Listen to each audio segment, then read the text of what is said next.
Enter the Wheelchair, Workshop 1, Considerations for Choosing and Utilizing Your Mobility Device, presented by Vincent Lopez from Independent Living Resource Center, San Francisco.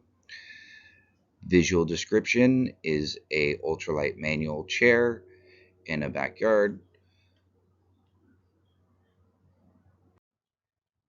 A little bit about ILRCSF, Independent Living Resource Center, San Francisco, is a disability rights advocacy and support organization.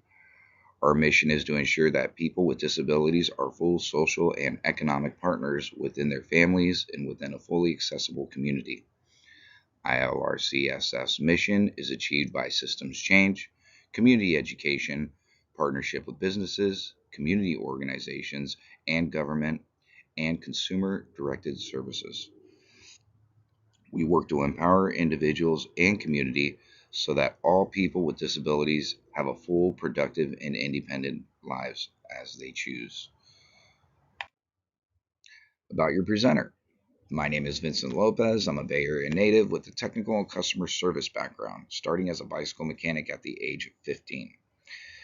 I was a caregiver for an individual with quadriplegia for 2 years while attending Berkeley City College, studying American Sign Language and Deaf Culture.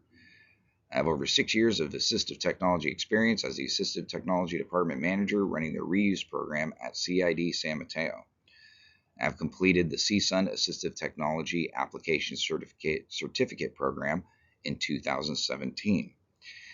I have presented at various community events about disability history, assistive technology, disability etiquette, and universal design. Visual description is a picture of me wearing sunglasses, crouching in front of a power chair with holding a power drill, removing batteries. Questions to ask yourself when choosing or utilizing your mobility device. Environment. Where will I be using the item? How will I transport the item? And will it fit into my lifestyle? Is the environment accessible? Are doorways wide enough to get through your home? Do you have an accessible entry and exit into your home or the place of work or where you're going? How will I transport the item? Will it fit in my car? Can I adapt my car for the item? What if I don't have a car? Will it fit on mass transit? Can I utilize paratransit? Or do I need to use a medical transportation service?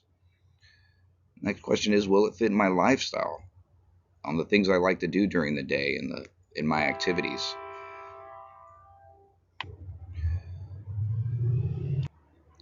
Physical. Will the item fit me? Do I need custom seating? Can I transfer independently or do I need assistance? Will the item adapt to my disability? And how long do I expect to be in the chair throughout the day?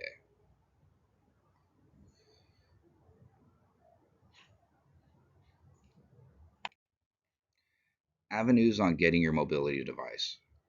You have medical insurance. It's a long process. Not everything is covered at the first request, and it covers repairs for 5 years of your item, as long as you stay within your medical insurance plan and don't change it.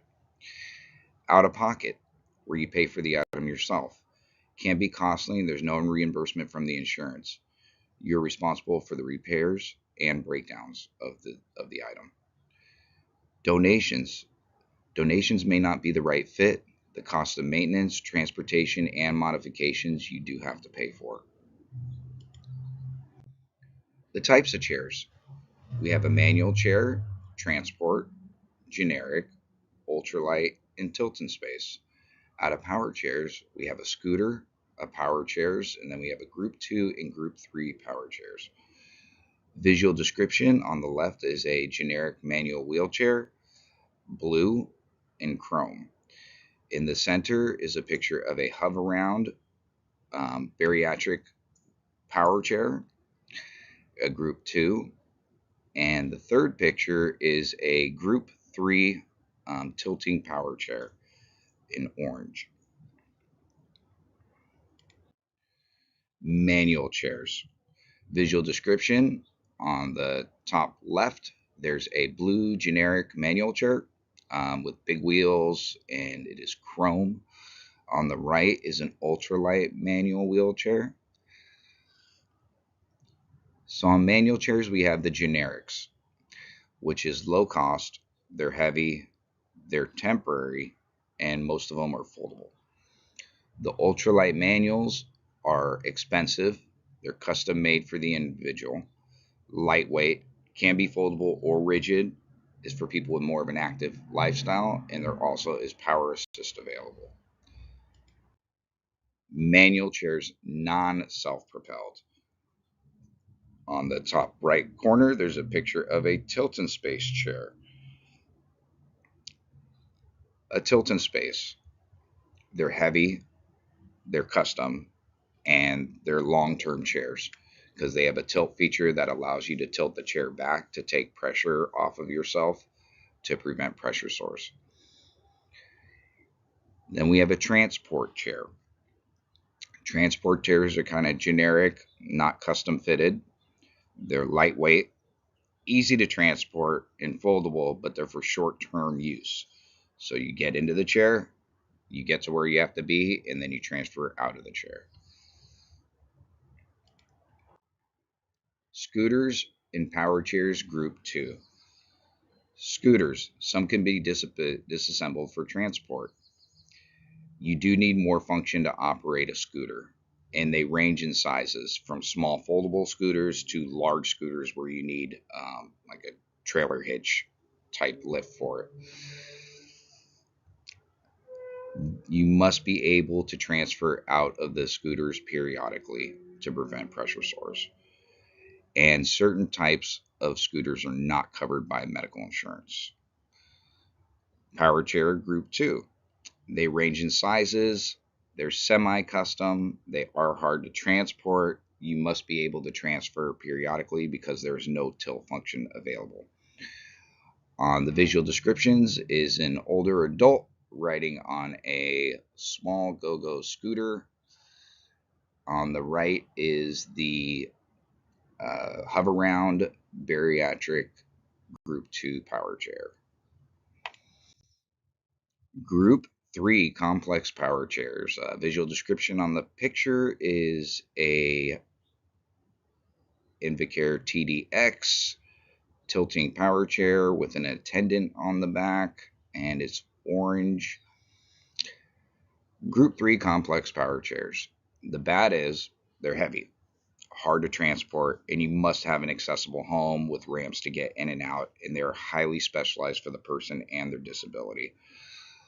The good is you get all day comfort.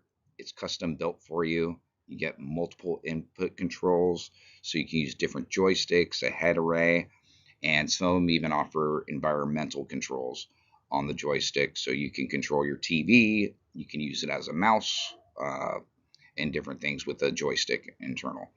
They also offer multiple functions, like tilt to relieve pressure sores, recline to bring the seat back a little bit. They also have eye level and standing features. The realities of mobility devices. Many devices, functions, or accessories are not covered by medical insurance. Eye level is now being covered, but the standing feature is not. Hopefully, they'll work on getting that covered on there. And mobility devices are not all season. If the device gets wet, it can damage the electronics and the wheel bearings. We don't recommend riding in grass, wet grass, or going through puddles or anything like that because it could damage the chair. Preventive maintenance is needed periodically. Most parts are specific to the make and model of chair.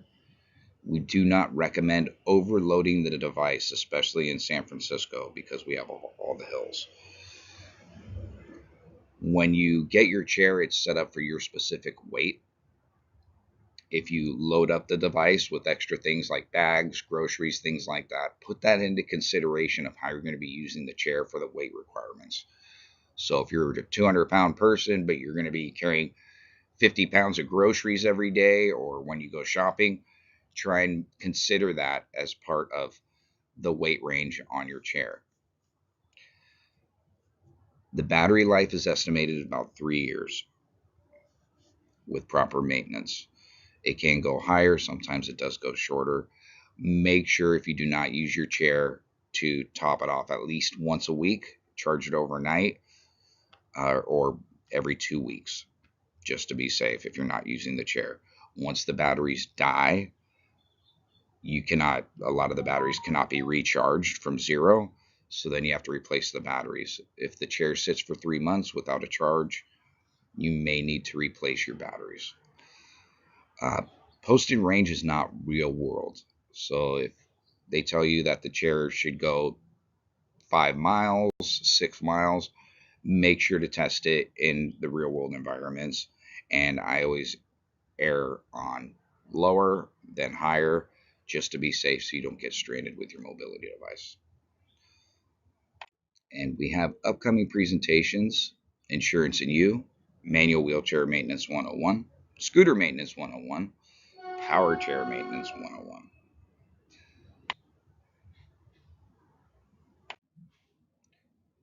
To contact us, you can reach out to Independent Living Resource Center San Francisco. Email is info@ilrcsf.org. Website www.ilrcsf.org. Phone number 415-543-6222. TTY number 415-543-6698. To reach Vincent Lopez and the Wheelchair Repair Program, you could email me at vincent@ilrcsf.org, or you can call or text at 415-379-0172. Thank you.